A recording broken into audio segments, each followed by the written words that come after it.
Dr. Hoffer and Osmond originally hypothesized that there was a substance that was capable, that was found in schizophrenics, that could distort their reality and affect their brain. And they then isolated something called adrenochrome. They found that the adrenochrome could actually produce schizophrenic symptoms, could cause hallucinations, delusions, and so on. And adrenochrome is an oxidized product of adrenaline. And adrenaline often occurs when you're under stress. And people who have the genetics for it can then develop these oxidized stress hormones that are then capable of actually poisoning the person.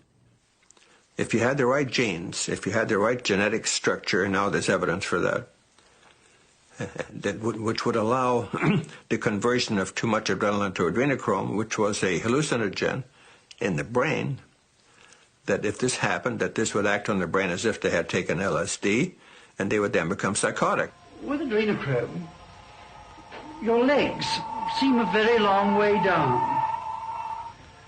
Your clothes may become uncomfortable, and particularly if you're convinced that something is wrong, almost intolerable.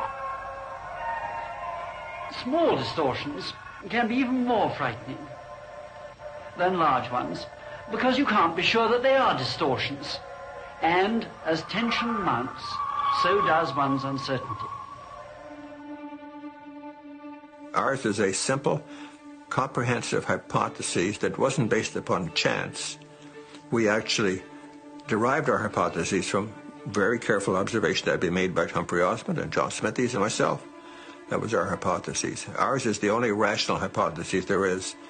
The average psychiatrist will not answer your question. Ask him what causes schizophrenia is. I don't know. They think it's biochemical. They use the word biochemical, but they don't understand what that means.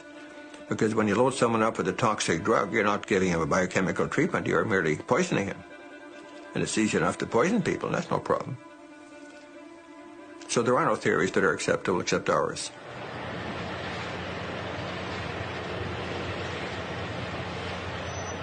To offset the effects of adrenochrome, we turn to the cheapest, safest, and most easily available substance, niacin, vitamin B.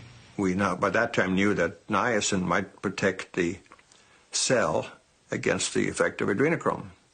So I decided that we would try niacin.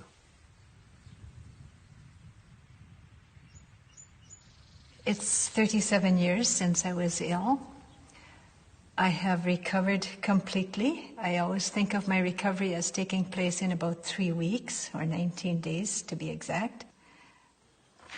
The theory that Dr. Hoffer has, that the adrenals produce this toxic adrenoleutin, and that's like LSD in the body, that fits my story.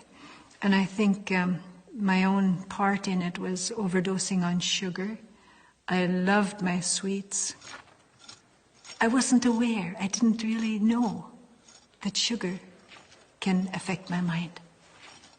And he said, we'll put you on the niacin and watch what happens.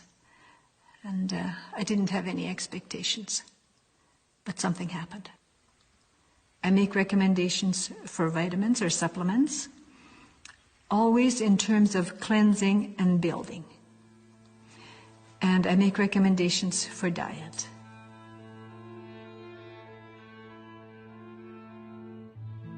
It became mandatory for all my patients that they would all go on to niacin. I use drugs too. The vitamin didn't work fast enough and the drugs did, so the best solution was to combine them. So I'd start my patients on the drugs, which would help settle them down very quickly, help take away their anxiety, their hostility, their depression. Start them on vitamins. And we use the drugs as you would use a crutch for a person with a broken leg. As soon as the leg is mended, you throw away the crutch. As soon as our patients are mended, we throw away the drugs. And I think that's how they ought to be used. So that's why we get the recoveries that we see by the combination. This is what's called orthomolecular.